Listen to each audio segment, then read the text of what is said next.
Bem, bom dia a todas e a todos. Sejam bem-vindas e bem-vindos à 20ª Cineop. A Universo Produção tem o prazer de recebê-los para a roda de conversa com o tema Elas Dirigem o Riso, parte 1, que integra a programação da temática histórica da 20ª Mostra de Cinema de Ouro Preto e que reúne 137 profissionais no centro de 34 debates e rodas de conversa, promovendo um espaço de diálogos, reflexões e trocas de experiências. Pessoal, um minutinho da atenção de todos, por favor. Nos anos 1980, uma geração de diretoras começou a se destacar nos curta-metragens, desenvolvendo um humor próprio que influenciaria seus longas a partir dos anos 1990. Inspiradas por pioneiras como Teresa Trautmann e Ana Carolina, elas desafiaram o domínio masculino da comédia e abriram caminhos para outras cineastas, que mais recentemente alcançaram sucesso comercial ou exploraram novas formas estéticas às margens da indústria. Hoje, diferentes gerações e abordagens se cruzam, levantando a pergunta: o que surge desse encontro entre tempos, espaços e corpos no cinema?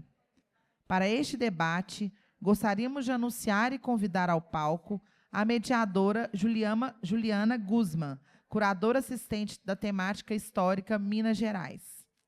Vamos saudá-la.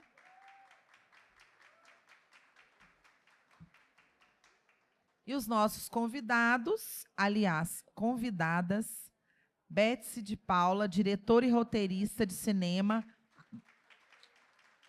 da Aurora Cinematográfica Rio de Janeiro. Cris de Mato, diretora de cinema no Rio de Janeiro. Eliana Fonseca, diretora, roteirista e atriz em São Paulo. Juliana Antunes, diretora, roteirista e produtora aqui em Minas Gerais. Nossa veterana aqui já na mostra. Teresa Trautmann, diretora-geral da Cine Brasil TV no Rio de Janeiro.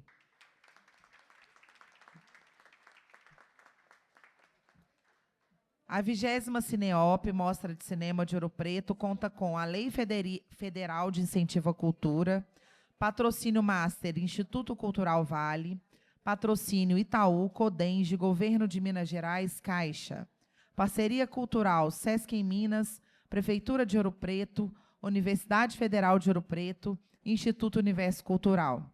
Realização da Universo Produção, Ministério da Cultura, Governo Federal, União e Reconstrução. Informamos que esta roda de conversa será gravada e disponibilizada na plataforma do evento, cineop.com.br, e no canal do YouTube da Universo Produção. A cobertura completa do evento vocês podem acompanhar também pela plataforma cineop.com.br. Convidamos vocês também para seguirem e marcarem nossas redes sociais, Universo Produção, @Universo Produção, e usarem a hashtag Cineop. Para a condução deste bate-papo, que promete reflexões instigantes, passamos a palavra para a nossa curadora, Juliana Guzman. Muito obrigada. Bom dia, gente. Vocês me ouvem bem?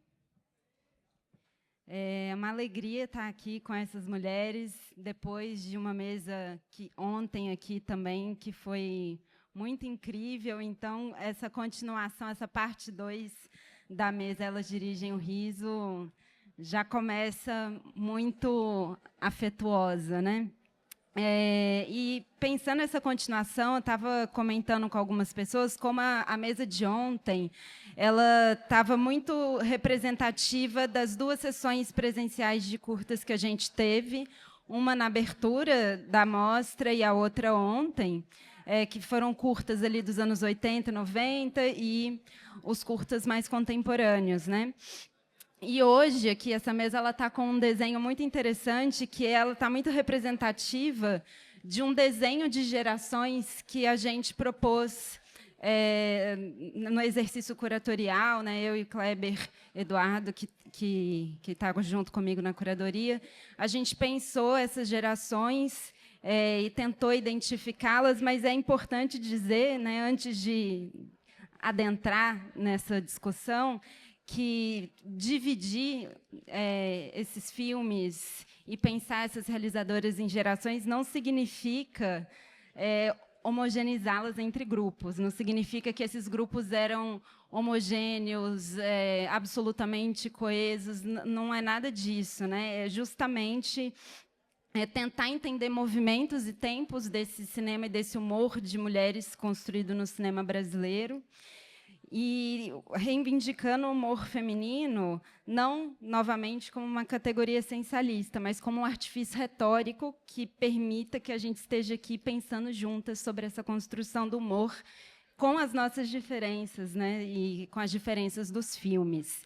E aí eu vou propor, então, para a gente começar, e lembrando que eu vou passar depois para vocês perguntarem, então já vão pensando aí as questões e perdendo a timidez, tem tempo para isso, mas eu queria, então, começar essas questões pensando esse percurso geracional, e queria começar, então, com Tereza, essa conversa.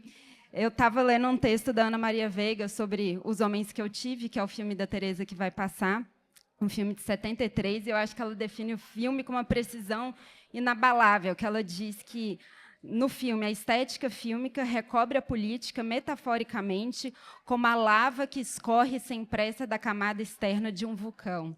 Porque é um filme com uma temperatura, um andamento ameno, em um tom menor, mas que usa esse tom para falar de algo absolutamente insólito, que é uma mulher que vive a sua sexualidade com uma naturalidade, uma liberdade absurda, né? Então, esse filme, com essa combinação, ele acaba sendo muito explosivo, e ele elabora aí um humor muito específico. Ele tem sido pensado nessa chave da comédia de costumes, ou de uma crônica de costumes, e eu queria te perguntar, Tereza, como que você pensa essa elaboração do humor do filme, como esse humor do filme foi recebido tanto à época do lançamento, e o que ele teve que enfrentar também na época do lançamento, e como que você percebe o filme circulando hoje em dia. Olha, bom dia. É um prazer estar aqui. Eu estou amando ver o espírito de cinema da cidade. A população em peso. Os filmes de ontem, nossa, a praça cheia de gente participando. É maravilhoso. Quem faz filme gosta que o filme seja visto. Então, é um prazer ver o público querendo, ávido por ver filmes. É realmente muito bom. Quero parabenizar vocês da Cineop, 20ª edição. Imagina, que maravilha. E, olha só, eu fiz Os Homens que Eu Tive, que vai passar na segunda-feira, 18h, quando já quase terá terminado o festival, né? Já ainda dentro do festival. Foi meu segundo filme. O meu primeiro filme eu fiz em 1970, e eu tinha 19 anos. É um filme de episódios, 3 episódios, e eu dirigi um deles. Os Homens que Eu Tive, e teve problema na censura. O primeiro filme. Então, o segundo filme, eu fiquei assim, eu falei, caramba, eu escolhi fazer cinema, mas que cinema que é possível de fazer no meio daquela ditadura violenta que foi o período Médici. Foi um período negro. Aí, o que eu faço? O que eu faço? Como? Isso não pode, isso não pode. Bom, vou fazer uma comédia de costumes. vou inverter. Os homens não falam, as mulheres que eu tive, então eu vou colocar a mulher falando, os homens que eu tive. Bom, eu tinha 20 anos quando escrevi o roteiro, 21 quando eu filmei e 22 quando o filme foi lançado em 73 e foi interditado. Ele ficou 6 semanas em cartaz, foi um sucesso em todos os lugares. Cada semana aumentava o número de salas que exibiam o filme. E o filme foi interditado em Belo Horizonte. E uma viúva ligou para o general Antônio Bandeira, que era o diretor-geral da Polícia Federal, e que havia torturado Gregório Bezerra em praça pública em 64, lá em Recife. Então, ele interditou, numa só semana, 12 filmes que estavam em cartaz. Sacco e Vanzetti, Zabriskie Point, Mimi o Metalúrgico e o meu filme. Era assim, de costumes, porque a ditadura, como a gente viu recente, primeiro ataca a cultura. Porque a cultura ela é capaz de mexer com o coração e a mente das pessoas. Então, atacam primeiro a cultura, imobilizam a cultura. E os filmes que foram interditados eram filmes políticos, mas também Mimi o Metalúrgico é um filme social. Né? Bom, o que esperar no meio de uma ditadura? Você vai fazer o quê? Você não encontra nenhuma brecha. Tá?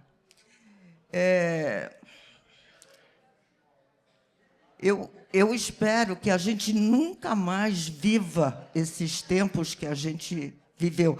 E a gente depende muito de vocês, jovens. Vocês é que têm o poder na mão hoje, porque a gente dita o que a gente, para o que viemos, quando a gente tem 18 a 30 anos. Aí é que você se posiciona no mundo.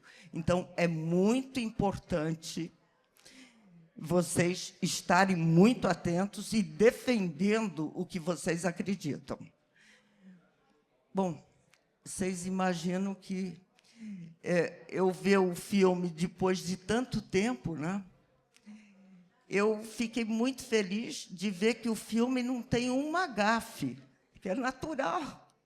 50 anos passados, as pessoas falaram uma coisa, né? Eu adorei, eu falei, ai, que maravilha, não tem uma... Já é um alívio. Mas o filme, ele toca as pessoas. Vocês vão perceber que o filme foi escrito para um elenco muito mais jovem do que o elenco que está no filme. Mas é porque a Leila Diniz, que ia ser a protagonista, explodiu o avião quando ela estava vindo, voltando de um festival em Sydney. Então, eu tive que escolher outro, porque o produtor estava em cima de mim. Vamos fazer o filme. Vamos. Falei, mas calma, eu não consegui. Fui viajar, porque o produtor, na pressão, mas tive que mudar. A protagonista é uma mulher com mais idade. Eu tinha 20 anos quando fiz o filme, realizei o filme. A Leila tinha 27. E a Darlene, que é a protagonista, tinha 32. Então, eu tive que pegar todo o elenco masculino e subir também de faixa etária. mas a mensagem do filme está lá. Tá? Eu acho que vocês vão... eu acho até engraçado passar aqui em Minas, que o ano passado passou também em Belo Horizonte. E é impressionante como as gerações vão mudando, né? Bom, espero ter mais ou menos situado.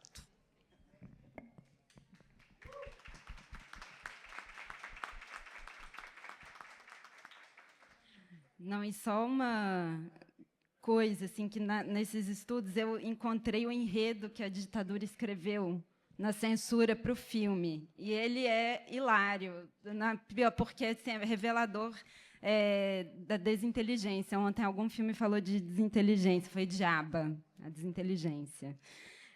A mulher casada troca a segurança do lar do marido por vida libertina, prostituída, até o dia que resolve engravidar-se do último homem que tivera, quando reencontra o marido que sempre lhe dera cobertura para todos os atos de prostituição e pouca vergonha. Engravidar-se. A gente deveria ter usado, né, essa sinopse. Eu queria, então, fazer uma pergunta tanto para a Eliana quanto para a Betsy, que estão aqui representando esse desenho que a gente imaginou de uma geração que começou experimentando ali no curta-metragem, experimentando essas tintas do humor, nessa produção curta-metragista ali nos anos 80, 90, né? Assim, vários curtas muito incríveis. E eu queria, além de pedir para vocês também falarem um pouco dos filmes, eu queria retomar com vocês uma questão da mesa de ontem, que foi essa negociação de autoria nos filmes, pensando essa relação de diretoras e atrizes, né? Porque, no caso, por exemplo, de Eliana, você também é atriz, né? Você tem um filme, inclusive, que você é a diretora e a atriz. O Esconde-Esconde é com a Fernanda Torres, mas você transita muito. Então, como é transitar nesses lugares e perceber essa construção de alguma noção de autoria no cinema, né? Que a gente falou ontem, uma noção de autoria no cinema que vem de um lugar muito europeu, muito masculino, muito branco, né? Como pensar esses lugares na criação. E Betsy também, que tem atrizes recorrentes, né, que estão ali sempre com você em alguns filmes, como a Silvia Buarque, a Marieta Severo, a própria Dira Paz, né? Então, como que é essa construção coletiva com elas também nos filmes, né, pensando essa questão da autoria mesmo. Aí eu passo a palavra para a Lili, primeiro. Bom, oi, bom dia, obrigada, estou adorando estar aqui. Bom, essa questão de autoria, ontem eu estava aqui, estava até discutindo. Eu acho, vou falar um pouco disso, acho que é legal, né? A revolta, né, dos carnudos que eu faço como atriz, eu não queria ser atriz. Eu acho muito difícil. Eu faço, nos longas que eu fiz, eu faço pontas, assim, normalmente até porque o diretor pede, o diretor de produção, o diretor executivo pede, até por questão de orçamento, aumentar cachê, essas coisas. Vamos ser francas. Eu tenho um projeto hoje em dia, que é o É Nós na Fita, que é um projeto de cinema para jovens de baixa renda, né? E a gente ensina desde escrever roteiro até colocar o roteiro na tela. E cada vez mais, assim, eu percebo e sinto o cinema, realmente, acho que é o que eu mais gosto, o que mais me dá tesão, assim, como um filme é construído, assim, a ideia de que cada um dá ali o seu melhor, cada um está lá trabalhando na sua especialidade, naquilo que é muito bom para que o filme aconteça e fique lindo.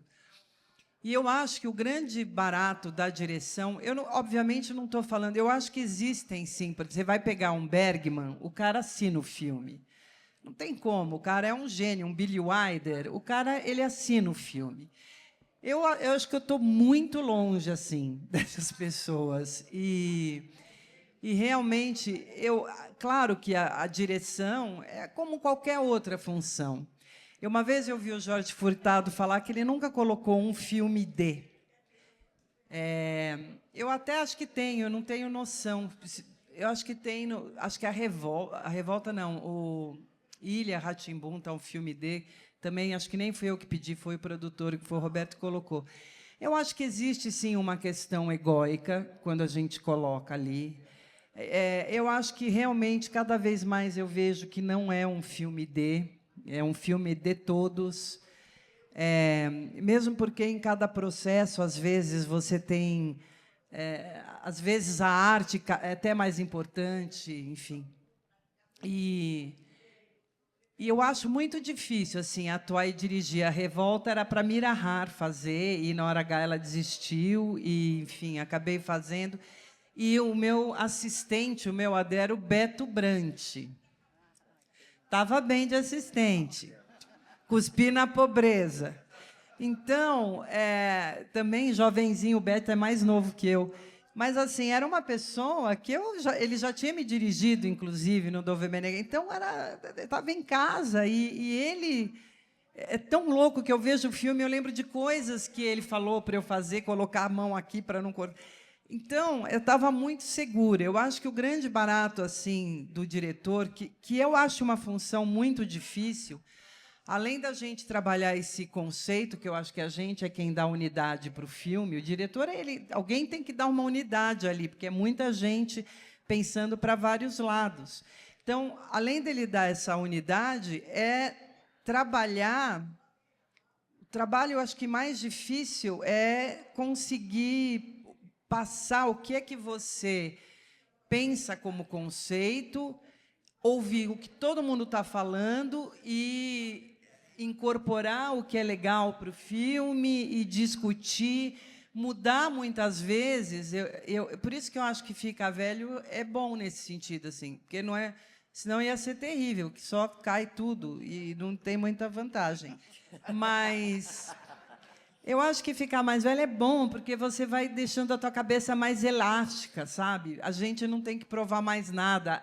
É uma delícia não ter que provar nada para ninguém, assim. Né? Não gosto, paciência. Porque acho que quando a gente é mais novo, a gente quer, né? A gente tem esse desejo, né, de fazer, né? Nossa, sou muito fera, tal. Então eu acho, no que diz respeito a essa questão da autoria, cada vez mais eu acho que a autoria ela realmente E acho que o cinema é lindo porque ele é feito por muitas cabeças, assim. E até falei ontem lá na oficina do André, como atriz também, assim. Eu dou muita aula para direção de ator, para diretores e para atores. E como atriz, assim, hoje em dia até eu penso assim, é tão bonito que todo mundo prepara uma coisa para você e você chega lá. E, na hora que está rodando, você sente assim a equipe inteira torcendo para que você vá bem. Até a menina falou, para não errar. Eu falei, não é para não errar. É para você ir bem. Todo mundo preparou aquele cenário. E, então, também acho que o trabalho de ator é incrível. Agora, no que diz respeito ao humor, é difícil. Acho que a Betsy, acho que a gente pegou bem um começo de curtas, assim, de quebrar, né, com os curtas, que tinha aquela coisa que os curtas eram muito ruins, né, quando a gente era nova. Era uma coisa que a gente ia no cinema e era obrigado a passar curta-metragem e era uma tristeza, né, porque era tudo muito ruim. E eu acho que, para a gente, esse começo do curta era uma forma de começar a trabalhar, assim, a mostrar que se podia fazer uma coisa, um cinema bom, seja curta, seja longo. Acho que tinha um desejo muito grande também de reconquista, né, do público que se perdeu aí. E, sinceramente, acho que a gente deu um azar desgraçado com os governantes, com a história, com... Não sei vocês, assim, né, mas passar por Collor, sabe? Agora Bolsonaro, que ainda foi um horror, que achei que a gente não queria mais passar por isso e, enfim, é isso.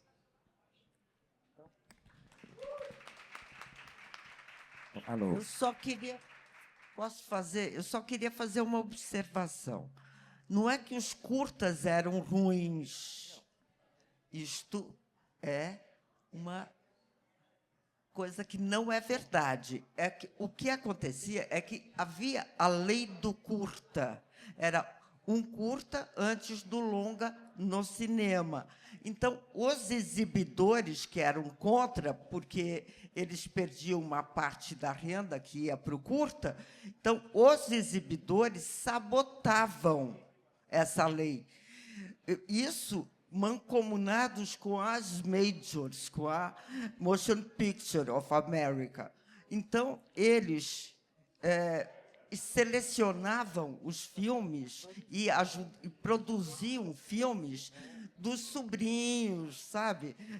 Para derrubar a lei. Era isso que acontecia, tá? Eu acho que é importante a gente defender os curtas que eram feitos. Não, e é importante também que se diga que o espaço que o curta ocupava na tela de cinema era um espaço que anteriormente sempre teve a parte brasileira na exibição. Depois é que acabou. Antes tinha cinejornais, né? A Cinédia viveu anos, né, de cinejornal, né, de fazer os cinejornais. Então sempre teve esse complemento brasileiro à sessão, né, que aí horas tantas virou curta-metragem, e aí teve esse negócio aí que a Tereza falou que é verdade também. Os exibidores começaram a produzir. Eles produziam, eles próprios produziam e eram muito horror. ruins. Era e aí, muito ruins. E a nossa geração que veio e falou, não, vamos fazer filmes bons, né? Um compromisso com o público, né? E acho que nesse sentido até o filme da Lili, quando eu assisti a primeira vez Frankenstein Punk, eu fiquei louca, né? E Ilha das Flores, não, como é? Do dia que Dorival encarou a guarda, Maquia Bambina, Frankenstein Punk era uma coisa maravilhosa. Então, isso deixou a gente, né, com vontade, né, de fazer, né? Bom, também agora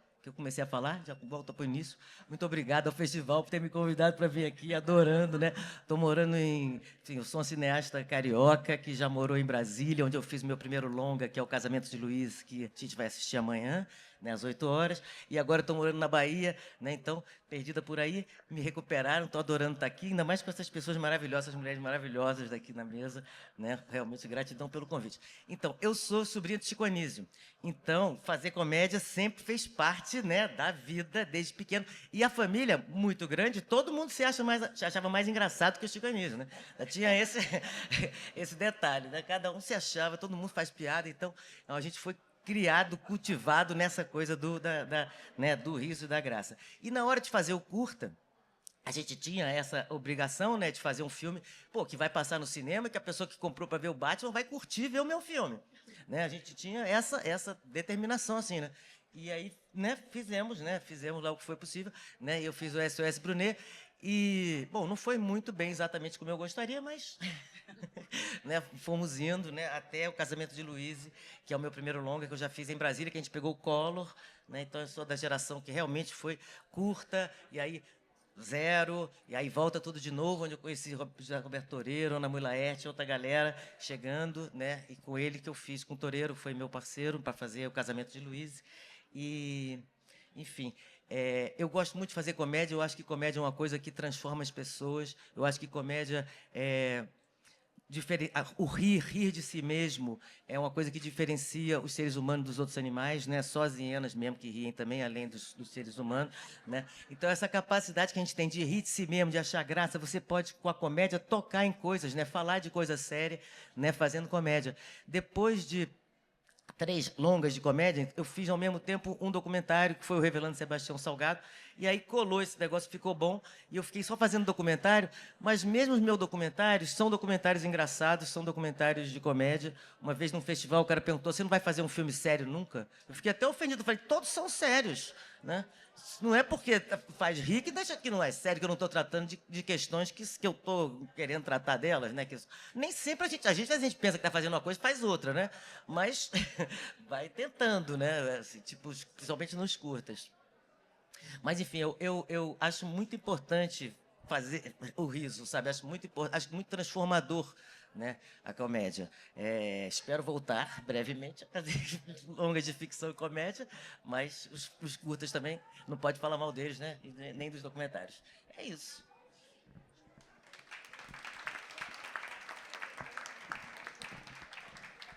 Cris, então, a gente tem, continuando essa história que eu estou tentando contar aqui com vocês, a partir de 2013, um corte muito específico que é mulheres chegando no cinema comercial de maior orçamento, de grande público, né? Muito representada também pelo seu cinema, né? O SOS Mulheres ao Mar, de 2014, de acordo com o nosso levantamento, foi a primeira comédia contemporânea de grande público, dirigida e protagonizada por mulheres, né, que ultrapassou essa marca de 1 milhão de espectadores, e desde então você tem construído uma carreira muito prolífica, com quase 2 dezenas de longas-metragens, né? E eu queria te perguntar como é isso, como você, né, uma grande potência aí de pensar os filmes e tal. Me conta um pouco sobre isso. Todo mundo quer saber. E também queria te perguntar como que você tem pensado também essas figuras femininas nos seus filmes, dialogado com questões contemporâneas dos feminismos que estão colocando, como ir traduzindo isso para uma linguagem desse cinema comercial de grande público. Bom, eu comecei como atriz, né? Eu fazia teatro, eu fiz teatro por 17 anos. E adoro ator, adoro. Então, assim, eu não comecei sendo diretora, eu fiz 29 longas como primeira assistente de direção. E fui assistente de muitas mulheres. Eu fui assistente da Betsy, eu fui assistente da Carla Camurati, eu fui assistente da Leila Hipólito, da Mara Mourão. Eu fui assistente de mulheres. E isso me deixava muito orgulhosa, ainda sou muito orgulhosa de ver várias mulheres, né, nesse mercado que era um mercado tão masculino. Quando eu fui fazer meu primeiro filme, eu fui convidada a fazer meu primeiro filme. Eu era a primeira assistente do filme. O diretor não pôde fazer. E aí falaram: Cris, você não quer fazer? Eu falei: eu? Fui fazer um filme que não é nenhuma comédia, que é o Sem Controle, que é um drama psiquiátrico, eu adoro o filme. Foi ótimo, fui muito bem nos festivais, foi ótimo. Eu falei: é por aqui que eu vou. Até que eu, fazendo As Brasileiras, né, uma série para a TV, As Cariocas, eu estava passando e vi um anúncio de um navio. Eu falei: nossa, uma comédia romântica dentro de um navio deve ser legal, né? Foi esse pensamento. E aí, liguei para o Júlio Shoa, que é o meu grande parceiro. Falei: cara, vamos fazer uma comédia dentro do navio? Ele falou: tá louca? Não para o navio não para. Eu falei: não, mas tudo bem, a gente faz com ele andando, a gente faz com ele em curso, com todo mundo lá dentro, a gente já usa de figurante. E foi assim que eu convenci o Júlio Shoa a fazer esse filme. E daí em diante, eu não sei, eu sabia que eu queria contar a história de 3 mulheres, mas que, se você juntar as 3, elas formam uma. Mas eu quis dividi-las.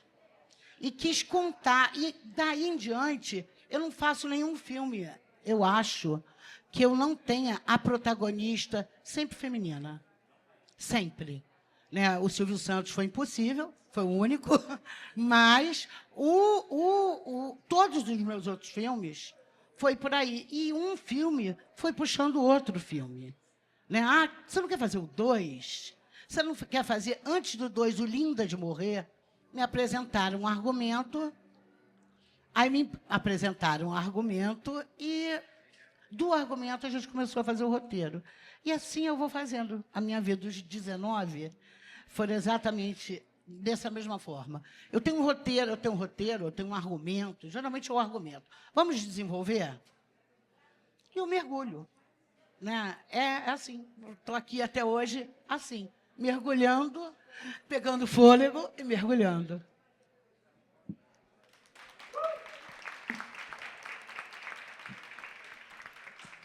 Juliana, minha xará. Muito feliz de ter você aqui representando, né, assim, a heterogeneidade que é a produção de curta-metragem, embora você também seja diretora de longas, mas está aqui com o Plano Controle representando essa produção de curta-metragens contemporâneos que, como diz o texto, está roendo as bordas do humor contemporâneo e pensando outros centros de criação, outras possibilidades de elaboração do humor, né? E eu queria, né, pensar junto com você que o seu filme, né, ele tem essa tonalidade cômica da comédia, mas ele também flerta com uma coisa meio ficção científica, viagens, né, no tempo e espaço. E esses gêneros têm sido muito acionados em cinemas feitos por mulheres, né? Principalmente o horror, talvez, a própria ficção científica. E aí eu queria pensar com você justamente esses usos desses gêneros e como torcê-los e pensando, né, essas potencialidades críticas, né, de uma releitura dos gêneros cinematográficos, mas principalmente do humor, porque escolher nele, né? E acho que seu curta representa essa subida de tom absurda, louca, maravilhosa que a gente viu, tá vendo aqui no festival nesses curtas. Massa. O Plano Controle é meu segundo filme. O primeiro foi o Baroneso, que é um longa, então foi uma coisa atípica. E a gente era um coletivo chamado Pepeca Pictures. Éramos 3. E Baronesa demorou muitos anos para ser feito. É um documentário que eu acredito que tenha lá seu humor, apesar de estar tratando de uma guerra. E na época eu era casada com Maru, que é a protagonista do Plano Controle. E ele me falou assim: cara, que filme chato, né, o Baronesa, não acaba nunca, a gente fazendo esse doc, ninguém aguenta mais, essa guerra. Faz um filme para mim, faz um filme.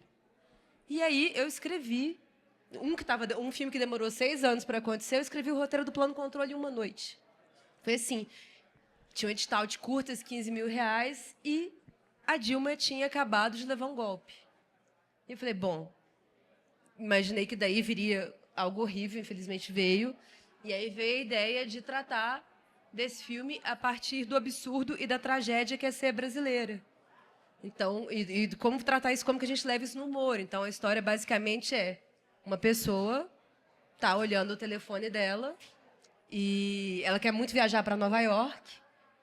E ela, então, decide, a operadora de celular começa a oferecer um plano de viagens e ela clica para ir para a cidade de Nova York e ela é teletransportada e para no bairro Nova York, que é uma periferia de Belo Horizonte, porque o pacote de dados dela não permitia a viagem internacional.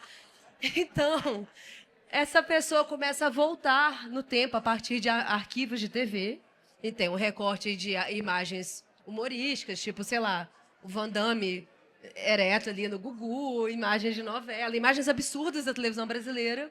E tem uma volta aí a partir também do que seria o Brasil, né? O que a gente enfrentaria nos anos para frente. E, infelizmente, o filme acerta nisso e foi massa ter acertado. Né? Não pensei tanto, né? Nunca estudei muito ficção científica, mas humor é um interesse no meu trabalho, já está nos outros filmes, todos os outros têm. Mas foi bom pensar no gênero para falar de uma volta aí a um período de ditadura que a gente viveu, assim, e tratar isso de uma maneira que não fosse muito dura.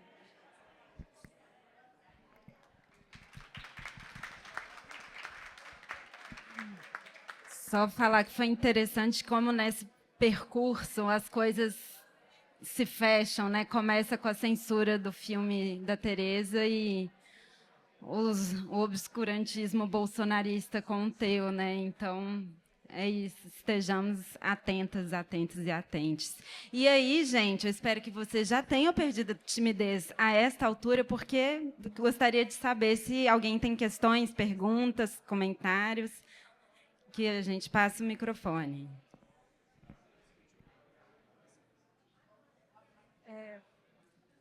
Tá ligado? Tá, né?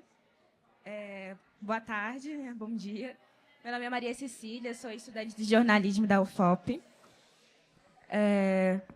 eu sou jornalista, né, da UFOP, estou formando agora, e eu tenho 1000 perguntas que eu tinha separado para as 5, mas eu acho que vou fazer uma específica para...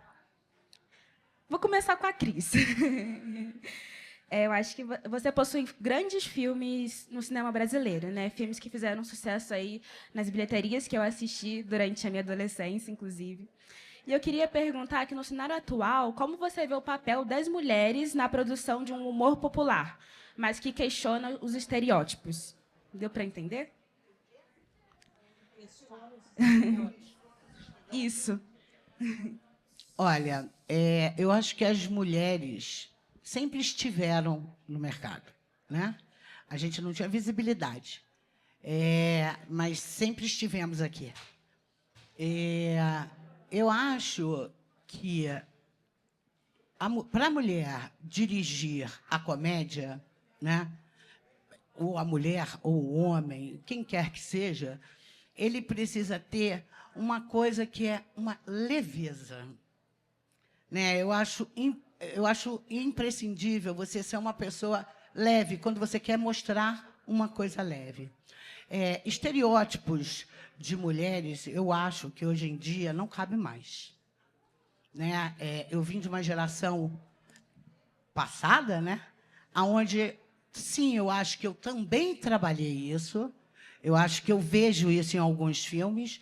Mas, por exemplo, o filme de hoje, que é o Linda de Morrer, é um filme que foi, acho que, meu 3º ou 4º filme, de 2015, onde eu olho e falo, nossa, esse filme é atual, né? A gente continua com questões ainda de alcançar o inalcançável, né? De querer tratar a mulher como um troféu. E nós mesmas, às vezes, nos colocamos nesse lugar, né? Então, eu acho que a gente trazer um filme hoje que a gente trata de uma pílula que você toma e você perde as suas celulites, né?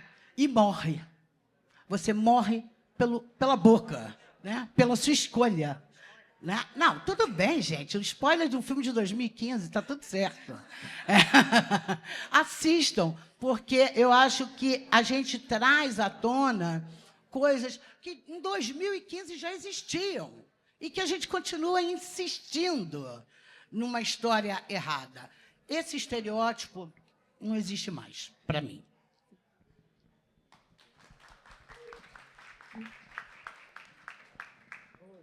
Bom dia, tudo bem? Mulheres maravilhosas, Cris, Lili. Queria perguntar para todas vocês se vocês pudessem refilmar um clássico de comédia dirigido por homem, qual seria e por quê? Para todas elas. E depois deixa um conselho para as diretoras mulheres que querem dirigir cinema, querem dirigir comédia no Brasil. Quinteto Irreverente do Mário Monicelli. Eu ia adorar fazer.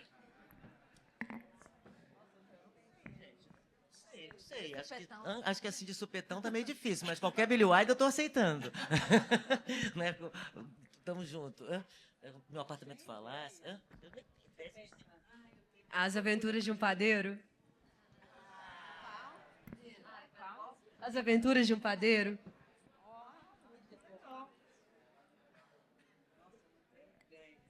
O Brancaleone, eu não conseguiria fazer, tá? Não me corre, mas eu adoro o filme Brancaleone. E o conselho que ele pediu? Tem que falar o conselho. Ele pediu para vocês darem conselho para as novas diretoras que estão aspirando a fazer seus primeiros filmes. Ousem sempre, ousem muito. Quem não ousa, não existe. É só um na manada. Tem que ousar, tem que ter uma projeção de ousadia, sempre. Tem que pensar em outras maneiras de produção. Porque até hoje, né, não vou entrar em papo chato, mas básico. o mercado ainda não olha para nós como olha para os homens. Em Minas Gerais, então, a coisa é mais grave. Tem que pensar em outras maneiras. Se juntar, fazer filmes, não ficar pensando, o edital, nada contra, adoro editais, queria mais. Mas tem que pensar em outras maneiras de produzir, ter volume, filmar com as suas, encontrar, trocar uma ideia. Não se faz cinema sozinho, tem que inventar maneiras. Né? Plano Controle foi um filme feito com 15 mil reais, Baronesa foi um longa feito com 50 mil reais, Trópicos de Capricórnio, um filme feito com 5 mil reais. Todos os filmes que eu tenho, assim, autorais, não foram 100 mil. E foram feitos, basicamente, com a mesma turma. Então, assim, tem que, sei lá, filma tua amiga, tua namorada, tua inimiga, dá um jeito. Mas tem que inventar. Se quiser fazer da maneira tradicional, pode ser muito frustrante, pode dar uma brochada. Eu acho que na pandemia a gente ousou muito. Né? Eu acho que a gente não pode esquecer isso. Eu fiz um filme de 19 mil reais na pandemia, com o Du Moscovis, maravilhoso. Estou na trilha, é um filme meu e dele. Então, assim, a gente não paralisou. A gente não pode paralisar. Né? Porque se a gente vê o que a gente fez na pandemia, é só a gente continuar fazendo. Né? A gente faz, é fazer. Eu acho também que estão mudando muito os meios de produção. A gente está num momento que o que era muito difícil, quando você pensava em cinema, que eu acho que foi o nosso começo, que era filme, 35, você não tinha muita escapatória, era osso, né? E agora, eu acho que tem tantos meios de produção, mas eu acho que é isso, você tem que achar a sua turma, juntar as minas, os minos, as mines, e juntar o povo e tacar bala, assim, porque dá para fazer. Hoje em dia dá para fazer. E eu acho que também ir galgando espaços assim, sabe? Sei lá, acho que a vida inteira é um dá licença, dá licença. E nesse dá licença aqui, você vai passando a manada. Eu acho que tem que ter uma perseverança, né, nesse contexto, uma perseverança. Porque, às vezes, também se junta os amigos. Eu fiz uma série com um iPhone, né, de comédia, lá na Bahia, muito louco. Mas também não passa, né? Beleza, você faz, não sei o quê, as pessoas... Então, o elenco gosta, não sei o quê. Então, você tem que, né... Tudo bem, beleza, vamos lá, continuamos fazendo, não tem problema não, tem pouca gente assistindo, mas a gente vai, né? Vamos fazer porque a gente vive disso, né? O que eu acho muito bacana na nossa profissão é que, né, meu pai está com 88 anos, está voltando um set de filmagem agora, né? Quer dizer, você vê, ninguém com 88 anos, um médico com 88 anos não está afim de operar, né? Um motorista com 88 anos não está afim de sair andando por aí, né? Dirigindo, né? A vontade de fazer cinema, né? O desejo de fazer, a necessidade, não é nenhum desejo, é uma necessidade, né? Que quem faz cinema tem essa necessidade de fazer, né? Inoculado com o vírus, como diz o Walter Carvalho, e aí pronto, a pessoa, né, quer fazer sempre, a vida toda, mesmo que se você não tiver gente para assistir, se não tiver público, se não tiver, você vai fazendo, né? Eu acho que a perseverança também é muito importante. E acho que uma coisa que a gente aprende aqui no festival, que eu acho muito legal também, é estudar. Parece que a gente faz assim, né? Vai, sai, faz, mas o estudar é incrível, assim. Eu acho que tem duas coisas que a gente precisa. Um é conhecer... Eu até falei com a menina de manhã, que esqueci o nome dela agora, uma repórter, uma graça. E que é tão bonito esse jeito desse festival, que tem essa questão da memória e da educação. Então, quando você pensa o passado, de você ter um respeito pelo passado, por histórias, conhecer, trazer à tona o que já foi feito e, ao mesmo tempo, você pensar no futuro, fazer esse link, é isso que faz com que as coisas melhorem, assim, né? É a gente ter uma referência do que foi e do que poderá ser. Então, eu acho também estudar, conhecer, se fazer competente também é muito importante, eu acho, assim, porque existe, né, essa produção. E a verdade também, que eu acho que é o mais difícil para a gente, é essa questão da prática. A gente tem que praticar, porque é um trabalho que a gente só não pensa, a gente pensa e faz. Então, eu acho que tem que unir as duas coisas, porque o pensar também ele faz parte, né? E sei lá, acho que tem que ir ao teatro. Tem uma coisa que... Quando eu fazia o curso de cinema, mas eu fui estagiária de uma companhia de teatro em BH que chama Luna Luneira. Foi massa. Sempre que eu vou... Teatro é mais astral que o cinema, vai. Então, assim, dá uma animada, dá uma animada e tal. Eu acho que conhecer atrizes e atores é muito importante para a gente oxigenar e pensar mesmo no que é fazer. Teatro é mais inventivo que o cinema, na maioria das vezes, então você começa a pensar outras formas e estudar, sobretudo, fazer oficina. Aqui no Cineop é a primeira oficina que eu fui selecionada. Sempre fiz várias. Sempre batia na porta. Ai, sobrou alguma vaga? Ai, deu certo, não deu? E elas foram muito fundamentais assim, para os filmes. De verdade, eu lembro que antes do Baronesa eu fiz uma oficina de suplente do Pedro Costa e com a Patrícia Saramago, em Curitiba. Peguei um ônibus, fui para Curitiba, nem tinha vaga, rolou. Isso mudou radicalmente a maneira como eu filmei, assim. Acabei de fazer uma oficina agora com o Marcelo Caetano e eu acredito que isso vai mudar o próximo filme que vou fazer com Camila. Assim, mesmo, a coisa muda. Então, estudar e estar ouvindo as pessoas que estão fazendo, porque a gente não tem sempre essa oportunidade prática, não dá para fazer um filme por ano. Eu adoraria fazer um filme por ano. Então, tem que dar um jeito de escutar as pessoas, de entender o que está rolando.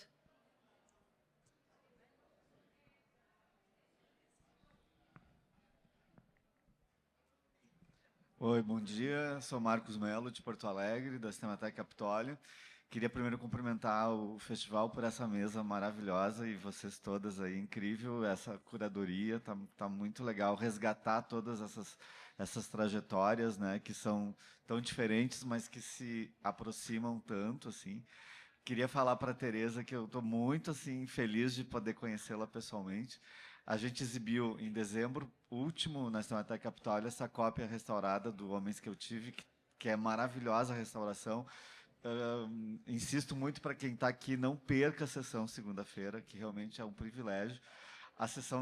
Essa sessão, especificamente, em dezembro, estava lotada, uma garotada na sala, as pessoas adoram o filme, as mulheres adoram o filme, os homens gays adoram o filme, e eu vou confessar que a Pitty é a minha personagem favorita do cinema brasileiro, é a minha alma gêmea, e é isso, assim, parabéns, e o filme realmente é incrível, e está tinindo de novo, parece que o filme foi feito ontem, né, com essa restauração. E aí eu queria te perguntar sobre a recuperação dos teus outros filmes, né? O filme anterior é o Fantasticon, né, que é o filme e episódios.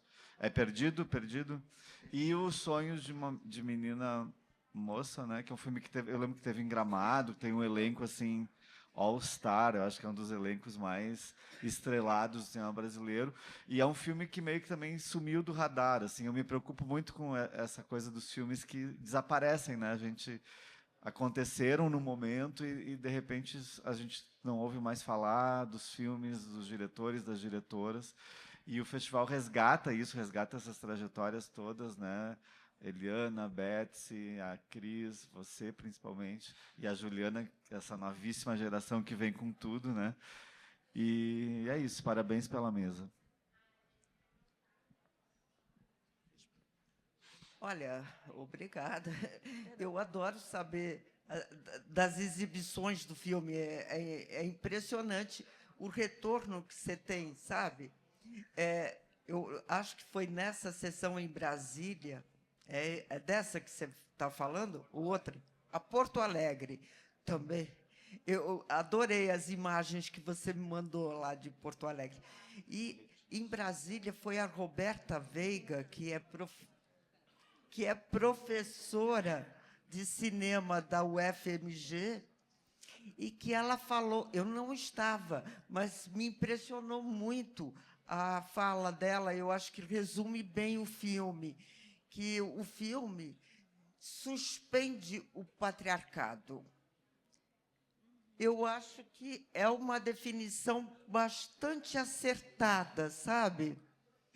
Que o filme suspende o patriarcado. Realmente, enquanto você assiste o filme, não existe o patriarcado. Não existe. Não.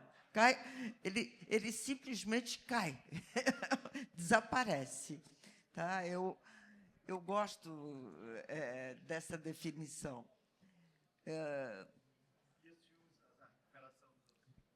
Olha só, havia o terceiro filme que eu fiz, que é um filme de produtor, é um filme de episódios chamado Deliciosas Traições do Amor, que é baseado no Livro Negro do Amor, do Marquês de Sade. São historinhas, contos pequenos. E eu fui convidada para dirigir quando já estava assim, a maior parte das histórias já tinham sido escolhidas e já estava sendo roteirizado. Aí eu olhei assim, eu falei, as histórias que sobravam, eu comecei a marcar. Aí eu fiz 4 personagens que vão andando e usando os outros personagens para contar a sua história. Bom, esse filme estava perdido. Agora, eu soube de que ele foi encontrado negativo na Cinemateca Brasileira.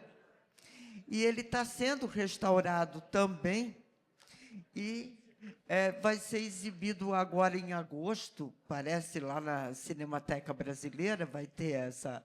São os 50 anos do filme.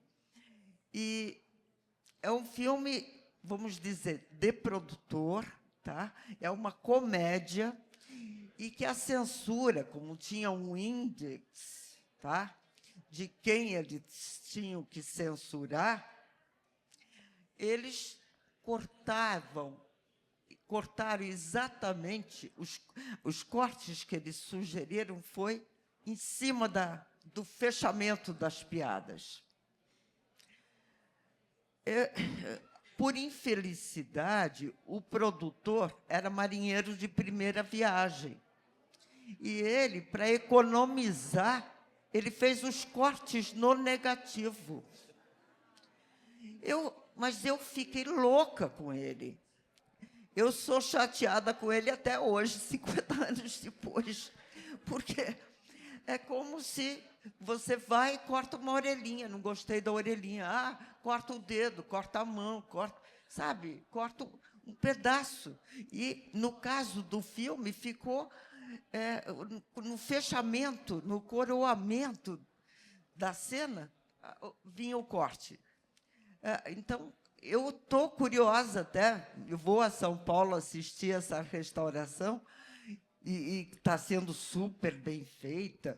Imagina, botaram o Laurinho Escorel para marcar a luz. Falei, olha, botaram um transatlântico para um barquinho. Mas... porque o Laurinho realmente... eu estou curiosa, eu também estou curiosa para ver o filme e assimilar os cortes, né, que foram feitos à minha revelia. Né?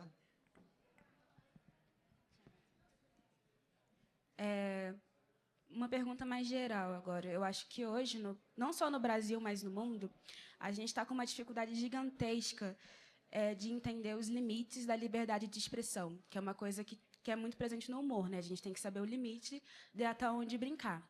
Eu acho que tem muita dificuldade nisso, sabe? Eu acho que a gente tem que tomar muito cuidado, porque, igual, por exemplo, teve o caso do humorista, né, do Léo Lins, que foi preso, né, que está respondendo por racismo. Eu queria perguntar, na verdade, qual que é o caminho que a gente tem que seguir para a gente ter um humor mais responsável no cinema, porque é uma discussão tanto do stand-up, mas acho que perpassa o cinema também, tanto os curtas quanto os longas. Qual que é o caminho para a gente ter um humor responsável e qual que é o papel do humor hoje, nos dias de hoje, levando em consideração a política, levando em consideração as discussões que a gente tem nos dias de hoje?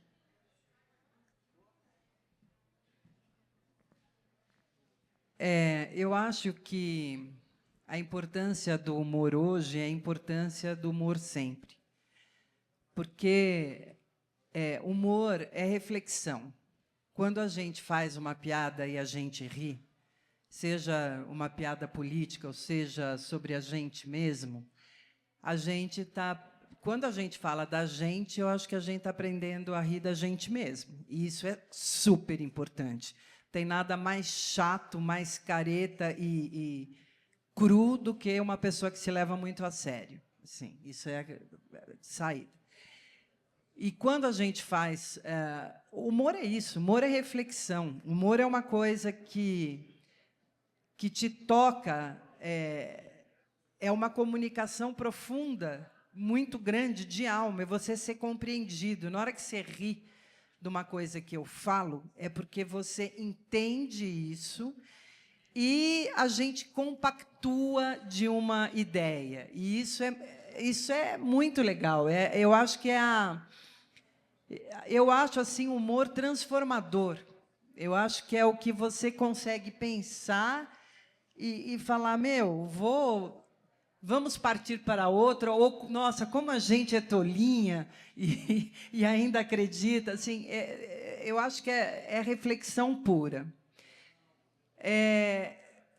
Então, é interessante a gente assistir os filmes, né, na praça, na estreia, né, e, sei lá, o Esconde-Esconde, por exemplo, tem 32, né? 30 e quanto que a gente falou? 30, bom, mais de 30, gente. Já é um filme balzaquiano, quase.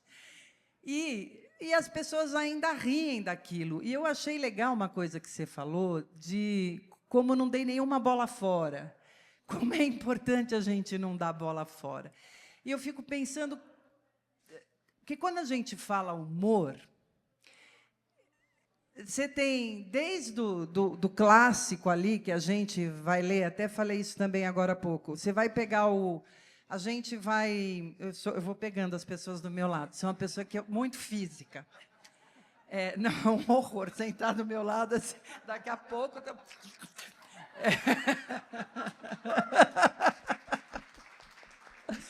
Sei lá, você pega o Burguês Fidalgo, por exemplo, né? Que é sabe, é Molière.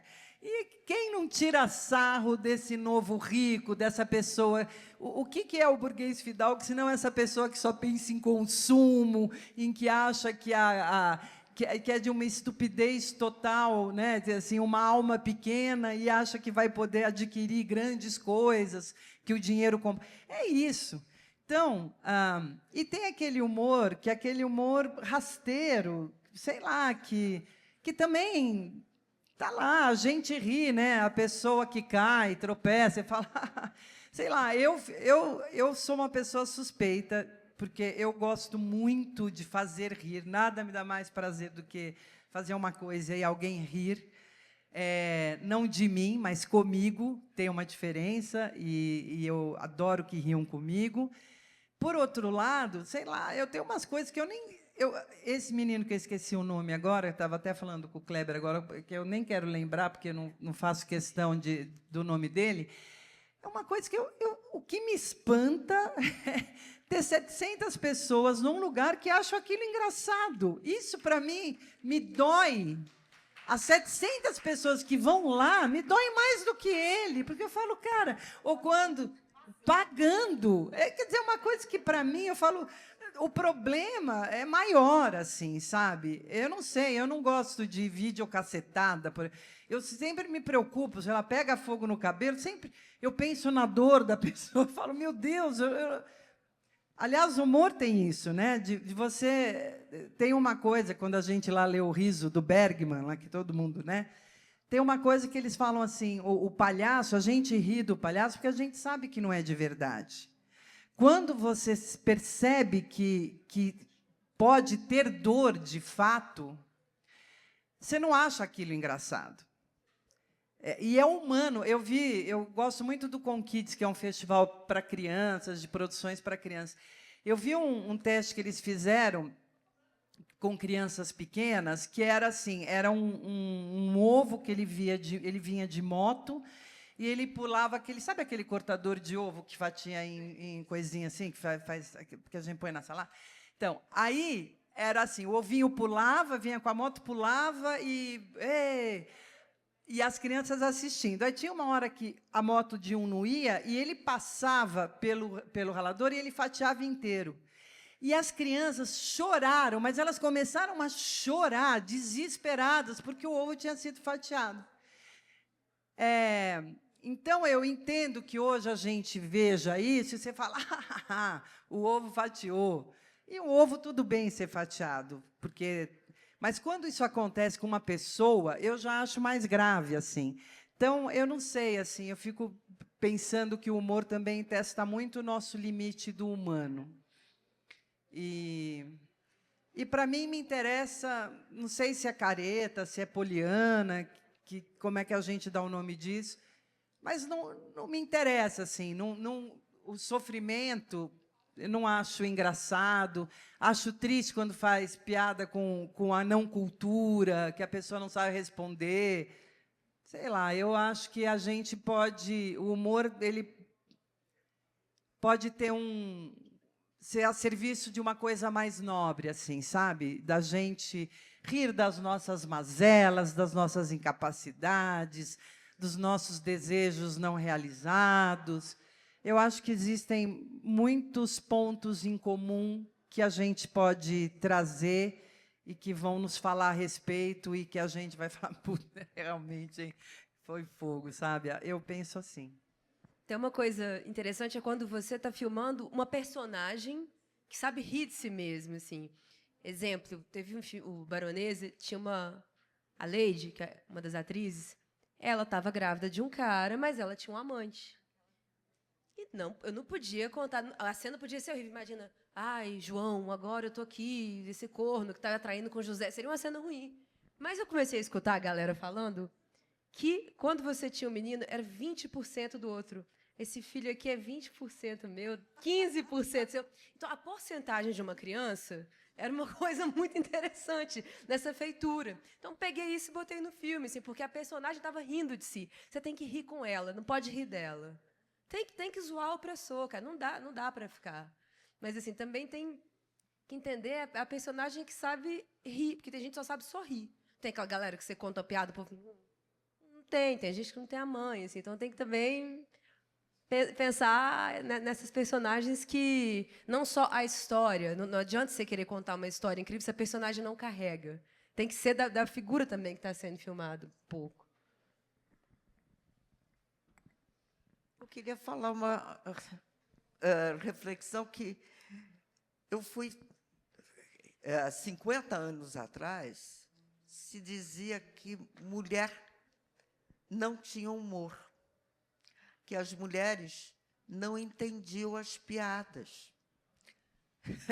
Eu adoro ver a profusão de cineastas de humor, cineastas mulheres, e que fazem um humor limpo, um humor que você ri de si mesmo, um humor que faz você pensar de um outro ponto de vista. Eu adoro isso.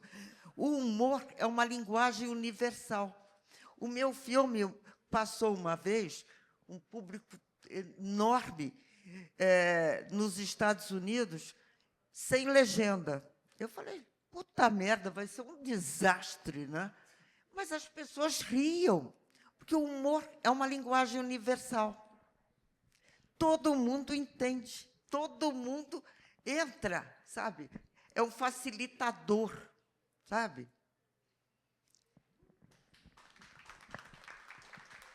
Só para lembrar, até pouco tempo, também o papel das mulheres nos programas humorísticos, né, era estar sempre de biquíni sendo escada.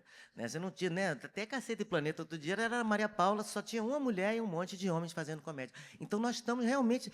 Ainda estamos vivendo essa luta, ainda estamos nessa luta, né? Estamos nessa batalha de ser reconhecidos, né? De ser respeitados, né?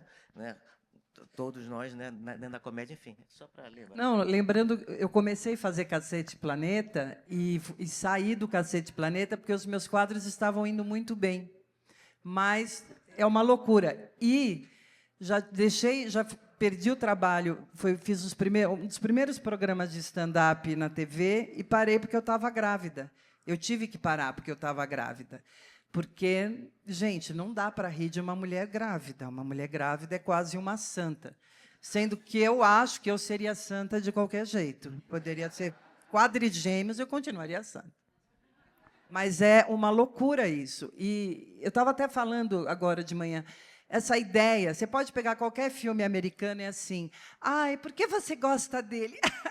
É que ele me faz rir. Quantas vezes a gente já ouviu isso? Quantas vezes vocês já ouviram? Por que você gosta dela? Pô, porque essa mulher me faz gargalhar. Nunca. Nunca. É isso, é uma coisa como o homem tem que ser mais alto, a gente tem que ser menor fisicamente. Não, menor, quando eu falo que a mulher tem que ser menor fisicamente, é porque ela tem que ser menor, gente, em tudo. Então, apêndice. É apêndice, exatamente. Então, né, como é que vai carregar a taça Julie Rimet? Não, tem que ser um troféuzinho. Então, eu acho que é... E eu acho uma delícia. E tem outra coisa, não sei se vocês concordam, mas há 40 anos, só podia fazer humor quem era muito feia. A mulher era feia, era a Bette Midler. Ou você era gostosa, ou você era feia e engraçada. Ninguém ria de uma mulher bonita. Feias, exato. Exatamente. Eu tive muita sorte que, como eu não fui muito agraciada, eu ainda fiz algum... Mas eu vou te falar, não, tem essa coisa de ser gorda, né? Porque o ser gordo talvez me liberasse também. É isso, você está fora do padrão. Mas é isso, você tinha que ser fora do padrão. E eu acho, graças a Deus, que isso está mudando.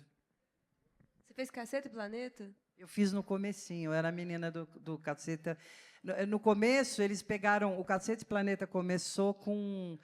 Tinham pessoas de vários estados. E eu fiz a de São Paulo, eu era de São Paulo. Aí, depois foram saindo, eu continuei durante o tempo, então eu era o lado feminino do Caceta. Antes da Ana Paula, né? Até saiu agora, recentemente, eles publicaram lá no... Foi super... Colocaram partes do programa no Instagram, para mim foi ótimo. E eu fazia isso, eu fazia meio olhar da... Fazia temas, sei lá, femininos, pode-se dizer. Falei uma vez sobre peruca, que devia ter peruca de... Montei uma banca lá no viaduto Maria Paula de São Paulo e vendia perucas pubianas.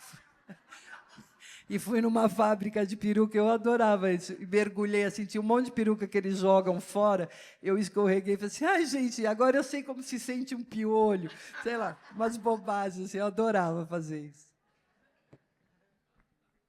Eu só queria fazer um comentário também, né, que o humor ele é muito ambíguo, né? Tem uma frase do Terry Eagleton no livro dele que chama Humor, que ele fala assim: talvez o mais contraditório fenômeno político do mundo seja o nacionalismo, que vai dos campos de morte nazistas à resistência de princípio ao poder imperial. Em termos de pura ambiguidade política, todavia, o humor chega bastante perto, porque ele é uma quebra da ordem. Ele provoca um desequilíbrio numa ordem que está colocada.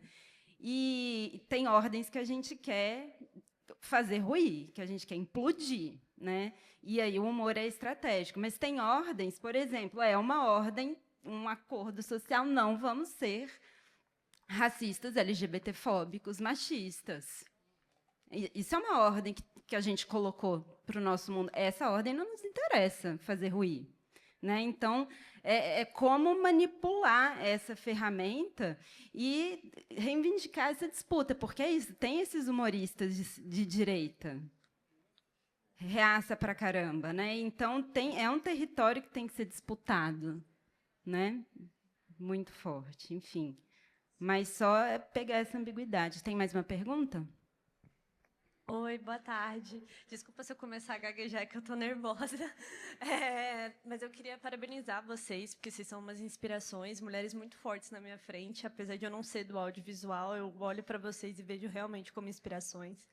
E eu queria perguntar como é que foi que vocês chegaram assim, e descobriram que vocês queriam produzir comédia. E se vocês pudessem escolher um filme dentro da curadoria da Juliana, qual seria para recomendar?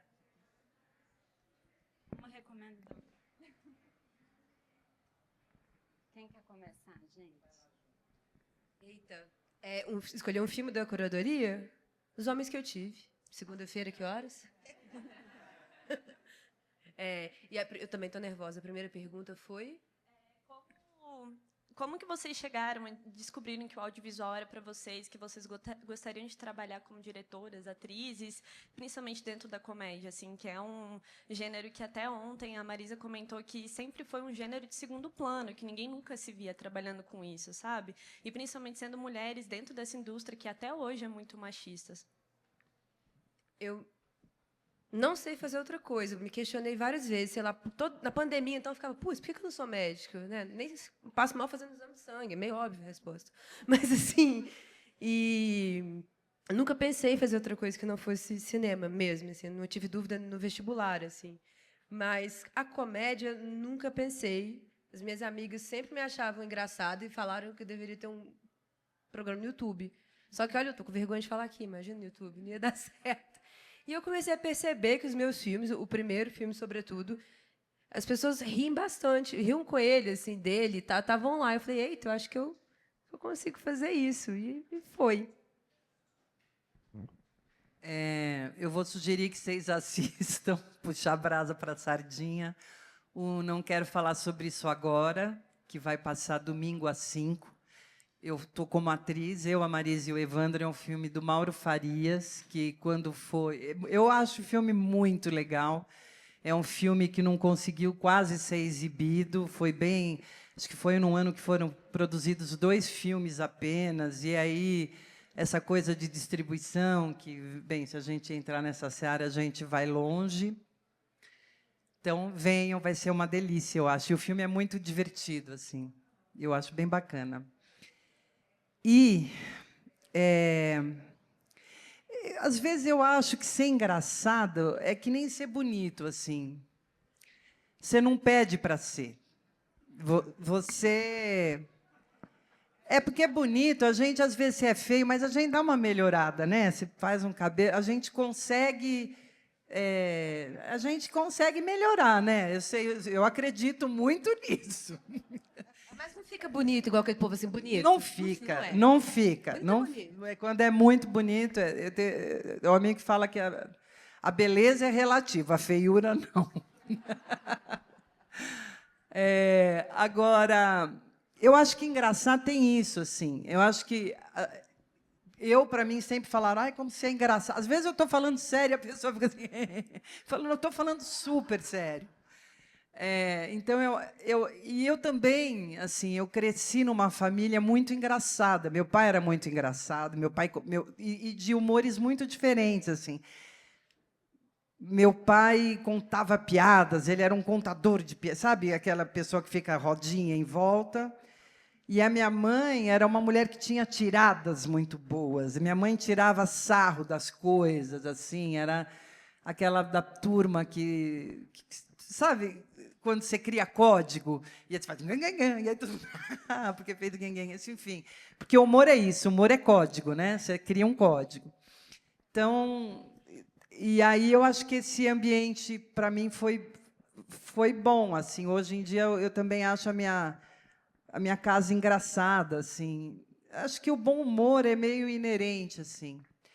E eu acho que é um pouco, sei, para mim, assim, um pouco o jeito de ver o mundo. Não adianta a gente falar que não, né? Mas quando você escreve uma coisa, está lá muito a tua forma, né, de ver o mundo, assim. E eu penso... E também tem uma coisa engraçada. Eu não sei se vocês sentem isso, mas, por exemplo, eu lembro na época que eu fazia o Caceta, ou que eu tive um programa de humor bastante tempo também no Dia a Dia, que eu também fazia entrevistas e tal. A tua cabeça, você parece que ela formata, assim. Então, eu lembro... Eu sou uma pessoa que eu faço piadas o tempo inteiro. Para mim, eu estou lendo lá, cultural, sei lá. E, na minha cabeça, aquilo já... Sei, é uma forma de pensar. Acho que você... Não sei se com vocês é assim também. Para mim, é muito inerente. Eu penso rindo. Né? Porque, assim, eu olho as coisas, às vezes... Não tem a menor graça para as pessoas. Menor graça. Fazendo cinema, fazendo no set. Eu rio. Eu sou o primeiro público. E eu rio de bobagens. Mas eu rio de situações. Né? Eu não rio de pessoas. Né? E eu acho importante a gente falar isso aqui, que assim, durante muito tempo, a comédia ela foi considerada a comédia. Ah, você faz comédia? Eu fui uma pessoa que sofria e sofro porque eu não sofro. Mas era isso. Ah, mas ela faz comédia. A comédia sempre foi colocada em segundo plano. E a comédia é um gênero dificílimo de fazer. Né? Eu gosto de enaltecer a comédia sempre, porque ela é sempre colocada em segundo plano. O drama vale mais do que a comédia. Não. O gênero não interessa. O bom filme vale mais do que qualquer coisa, seja do gênero que for. Né? Mas eu acho importante, principalmente mulheres fazendo comédia, né? Que era uma coisa que a gente meio que carregava. Que hoje em dia a gente pode ver aqui, ó, o painel de ontem, né? Somos e estamos à frente, sempre.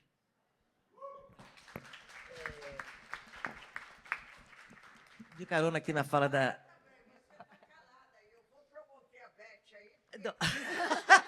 De carona aqui na fala da Cris D'Amato, né? A Beth me popularizou, porque o filme da Beth é o Desarquivando Alice. Eu sou a Alice que ela desarquivou. E eu me tornei, sem querer, cômica. O Estado de São Paulo, lá, o Rubens Evaldo, sim, Alice, sabia que você trabalhava com arquivo, mas não sabia que você era uma atriz cômica. E graças a Beth, porque a diretora tem que ser também cômica. Ela tem um filme lá, O Vendo a Alugo, que eu vivi aquela história que ela colocou no filme. Eu vivi aquela história do A Vendo a Alugo. Eu tive uma casa com umas tias, que foi a mesma coisa da história que ela contou. E quando ela me convidou para fazer o Desarquivando, eu não queria fazer, não. Ela me pegou de surpresa, de repente. É hoje que a gente vai começar o filme, porque eu enrolei, ela não queria fazer, não. E hoje eu estou muito feliz de ter feito o filme, porque o filme conta a história do cinema brasileiro, a história da Cinédia, a história do meu pai e a minha. Ela foi muito feliz mesmo, no meu filme. Que ela fez sobre mim, que eu fui atriz. Até aí eu nunca fui atriz. Enfim, eu tenho que promover a Beth aí, porque ela me deu visibilidade também. É isso. Parabéns. Eu sou agradecida a Beth. Para vocês verem como é que o riso é a comédia transformadora, né? A Alice virou essa... Ela desarquivou e agora ela não quer arquivar de novo, porque não entrou tudo, Ela tem que fazer... No desarquivando, ela ficou com muito material. Digitalizando a Alice Gonzaga, né? Agora não está mais para desarquivar, agora é digitalizando a Alice Gonzaga. Vê como é que é a comédia transformadora, o riso transformador, né? Alice... lá na Bahia, não sei o que ela foi fazer na Bahia, no Rio. Com tanta filme cômico que ela fez, o Chico está lá escondida na Bahia. Não sei para quê. Bom, prazer trabalhar com essa pessoa maravilhosa, né? Que vocês estão vendo aqui, a Alice Gonzaga. Ela me liga, eu ficava cantando ela, vamos, Alice, vamos fazer um filme, Alice, vamos fazer um filme. E ela nada. Um belo dia eu estou na produtora, ela me liga, Beth, vamos fazer um filme sobre mim? Você vai fazer um filme sobre mim? Vou. Claro, esqueceu, achava que era um curta, né? Foi engraçado. Bom, na frente da Alice não tem como não contar essa história, né? O negócio do documentário, né? E meus documentários também são engraçados, são divertidos, né? Esse da Alice, lógico, também.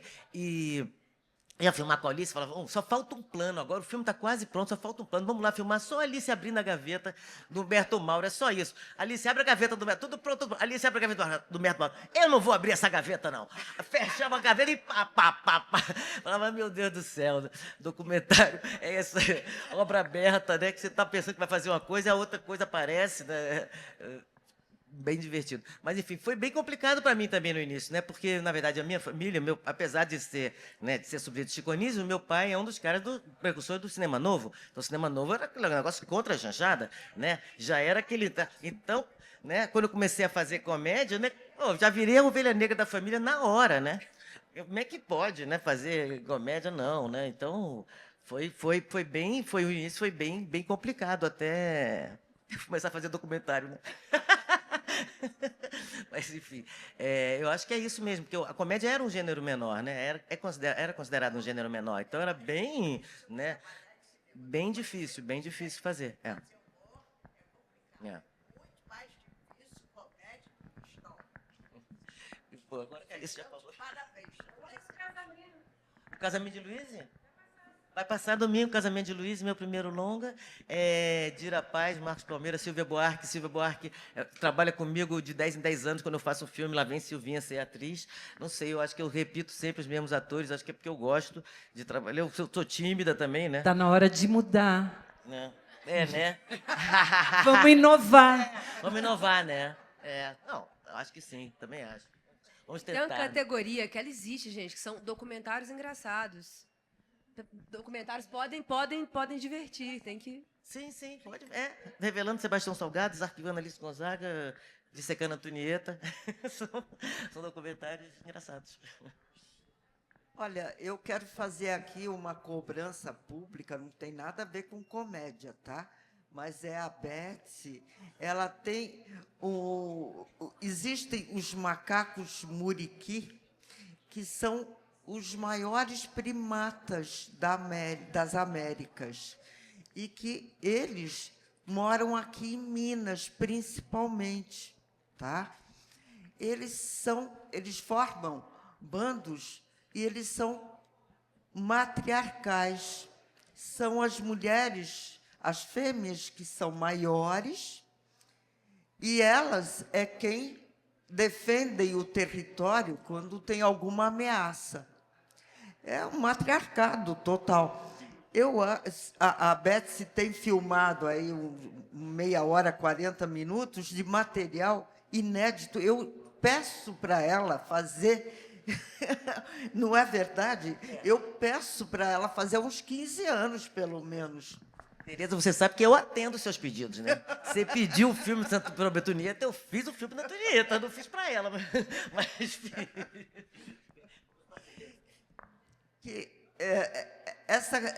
Imagina você descobrir esses macacos muriqui. Quando eu descobri, falei, nossa, isso é... Como que se organizam a partir de um matriarcado, né? E é fascinante, tá? Como eles são entre si. Eu li a tese, então fiquei apaixonada. Falei, Betsy, você tem um material, você tem que fazer esse filme. Olha, eu recomendo o filme de hoje, Linda Demais. De morrer. Linda de morrer, não é demais, é de morrer. Ela é linda demais. Linda demais. O filme da Betsy, Casamento de Luiz, que eu adoro o filme, exibi várias vezes e coloquei em vários mercados o filme. A Ancine, inclusive, no meio da trajetória do filme, a Ancine deu o título Casamento de Luiz para um filme estrangeiro. Eu interpelei a Ancine e falei, gente, vocês podem dar para o filme estrangeiro o que for, mas o título pertence a esse CPB aqui, o Casamento de Luiz é da Betsy de Paula. Aí devolveram o CPB. Porque tinham caçado o CPB. Uma coisa... Bom, há um amadorismo no cinema que persiste. O cinema é uma arte, uma indústria muito complexa, tem muitos estágios. Eu acho isso maravilhoso, porque você pode se situar em várias vertentes diferentes, a depender do momento que você está na vida ou do que acontece. É maravilhoso isso, poder, né? Então, eu fico feliz de ver as mulheres fazendo humor. Peço desculpas por essa cobrança dos macacos muriqui, mas é que uma mesa de mulheres, você falar de primatas, de macacos grandes, mas são os maiores primatas das Américas, e você falar que é um matriarcado, eu acho que é pertinente a essa mesa, né?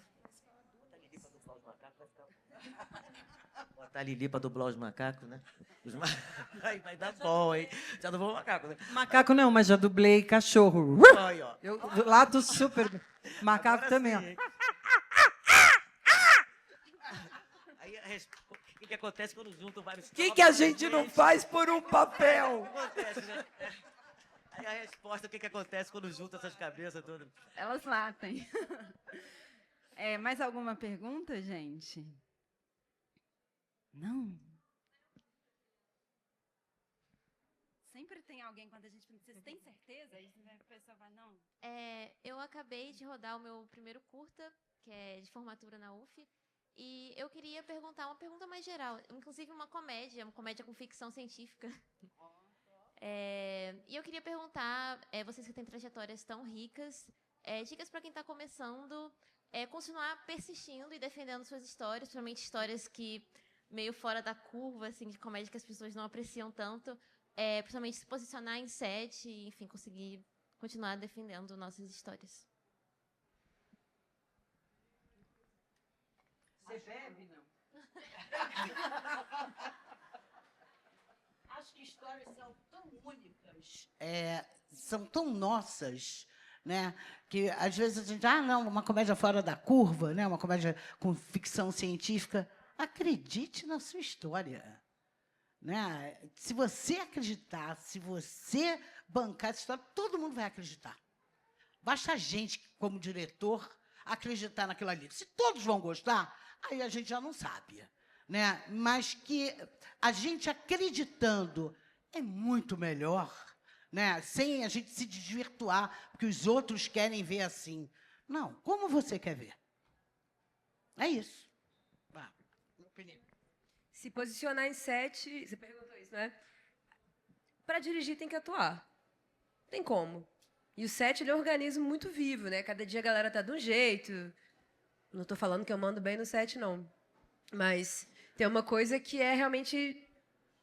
Se você quer algo de... Exemplo, vou dar um exemplo. No Baronesa tinha uma cena que elas tomavam banho de biquíni. É muito comum na periferia de BH, de Minas, as pessoas não terem roupa de banho. Então, todo mundo toma banho de... Mar não tem, né? De caixa d'água, de calça jeans e blusa. Meio estranho, mas é real. E aí eu dirigi essa cena de calcinha e sutiã, tirei a roupa. Só assim.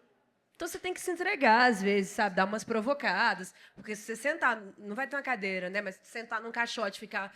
porque eu gostaria... Não, não vai dar certo, acho. Então, tem que dar uma atuada, tem que entrar na onda do filme. Funciona, pra mim. Eu só queria fazer um comentário assim, dessa coisa de uma continuidade. Que a Eliana estava falando que, quando ficou grávida, teve que parar de trabalhar. E imagina rir de uma mulher grávida. E aí eu pensei imediatamente no filme da Fernanda Chicolé de ontem, que ela faz o Demônio, melodrama em 3 atos, grávida, com barrigão, né? E usa isso também para fazer a graça do filme, que diz respeito, né, à descoberta da traição do marido com o primo, e aí ela vira um meme, né? Então, e ela faz isso estando grávida, e faz o meme e o videoclipe muito louco com o barrigão. Então, como que, né, hoje já se é possível, né, você ter trazido essa história e esse filme está programado, aponta para uma mudança, né? Outra coisa legal de set é perceber a energia. A gente rodou um filme ano passado, dirigido por mim e pela Camila, que está ali, que chama Bate e Volta ao Copacabana. E nesse filme, que é uma excursão, que a galera quer conhecer o Rio de Janeiro, na hora que a gente está chegando no Rio de Janeiro para filmar, eu vejo uma nuvem no céu. Eu pago a previsão do tempo quando eu estou filmando, sou noiada. Eu olhei, a previsão era só chuva. E eu sabia disso há 2 meses. Eu falei, galera, vai chover. O povo, não, Ju, tá maluca. Cheguei no Rio, vai chover. Não deu outra. O filme que a gente ficou anos tentando fazer virou uma chuva total e a gente teve que mudar o roteiro. Um filme que era uma viagem dos sonhos virou uma viagem de mineiro indo para a praia. Óbvio, sempre chove. Quem aqui já foi na praia com sol? Não existe. E aí o filme aceitou isso. Aí tinha um segundo problema. Era uma participação da Camila Pitanga. Caraca. Na hora que a Camila Pitanga chegou no set, a equipe inteira ficou. Então, o filme respondeu a isso. Na hora que a Camila entra em cena, as atrizes estão... O filme assumiu essa presença da Camila. Não tem como você naturalizar que a Camila seria uma pessoa aleatória na praia. Ela é ela.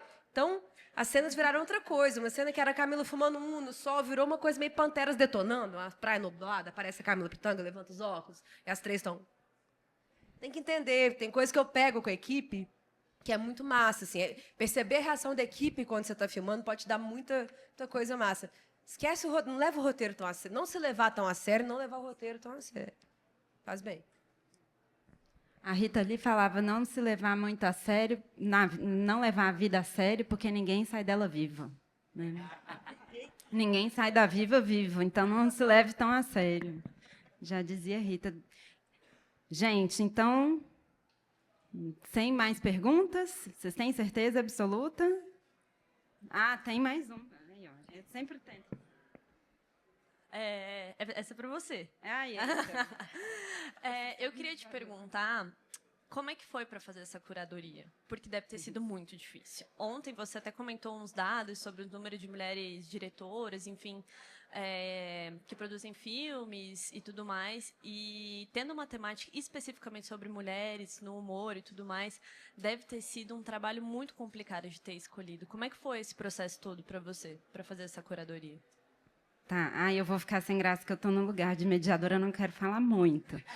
Mas, assim, em resumo, alguns desafios. Primeiro, a questão de como o humor ele é esse gênero muito popular em termos de público, mas em certos espaços considerado menor, justamente pela sua vinculação com o popular, a gente tem menos trabalhos, pesquisas, teses, dissertações, bibliografia sobre essa história do cinema brasileiro. A gente tem muita coisa, por exemplo, sobre as chanchadas, a gente tem trabalhos sobre o cinema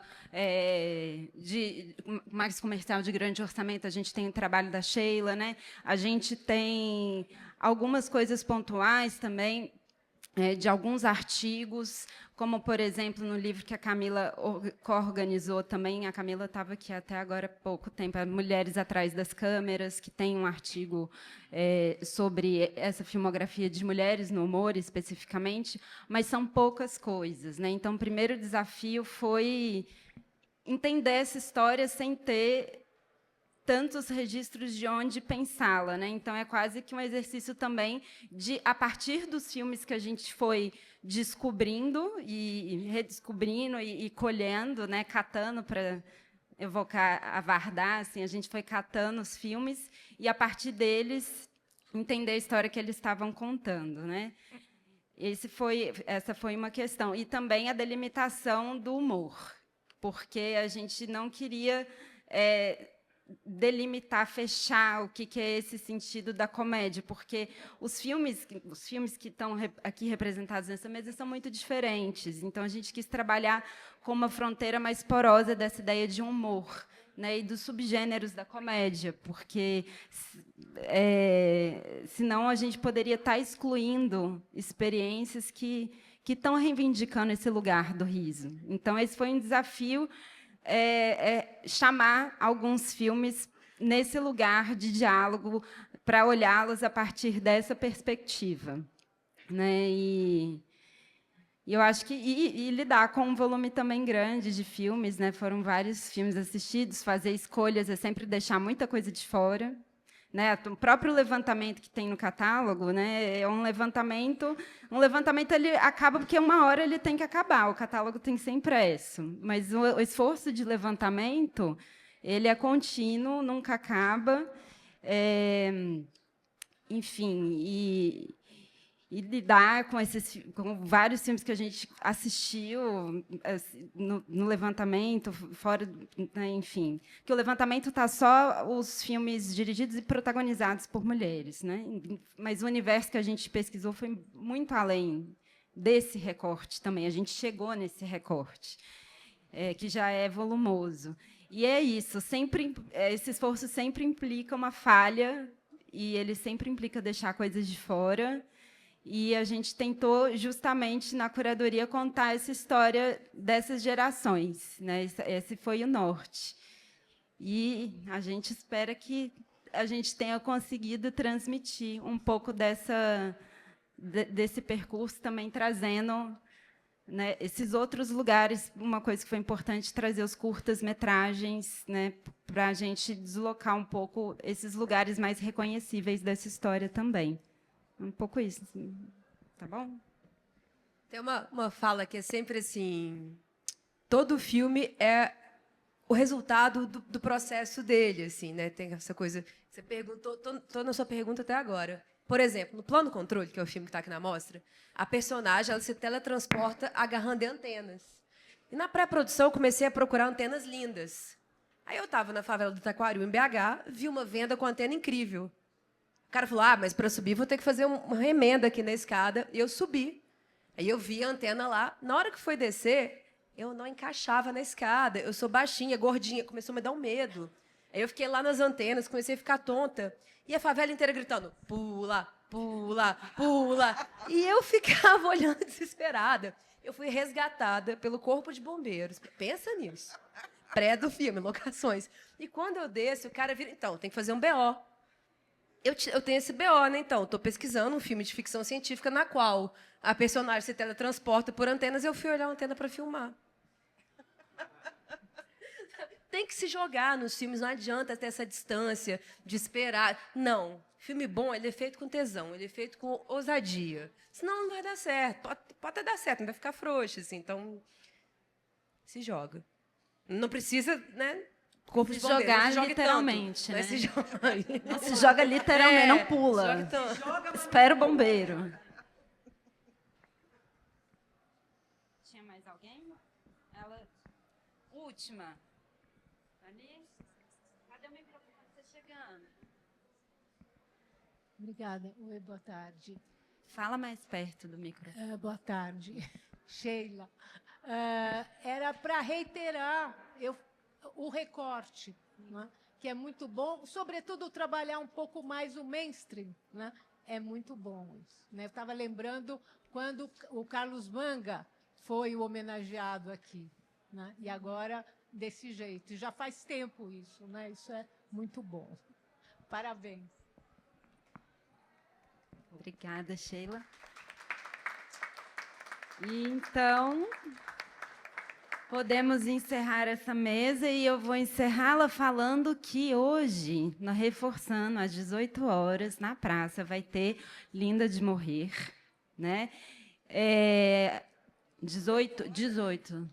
6 horas da tarde. E aí, só vou fazer uma propaganda de outra mostra que tem a ver com, né, que é da preservação, mas que tem a ver com o tema nosso aqui do Humor das Mulheres, que vai passar o documentário Dercy Gonçalves, né, e depois seguido da exibição de A Mulher de Todos, com Ângela Carne e Osso, inimiga número 1 dos homens. Helena Inês, maravilhosa. Então, tem os diálogos aí com a nossa mostra. E aí, amanhã, então, a gente tem o casamento de Luiz às 20 horas. Tem o... Não quero falar sobre isso agora, às 17. E Os Homens que Eu Tive na segunda-feira, às 18h30. O filme da Juliana está online, disponível até o fim do festival. Online. Representando os curtas incríveis que estão aí. Não é o Plano Controle. Mas Baronesa também está disponível aí para vocês assistirem no YouTube. Maravilhoso, assistam. É isso, gente. Muito obrigada. E amanhã tem a última mesa de conversa da Mostra Temática Histórica. Que elas se divertem. Até a próxima.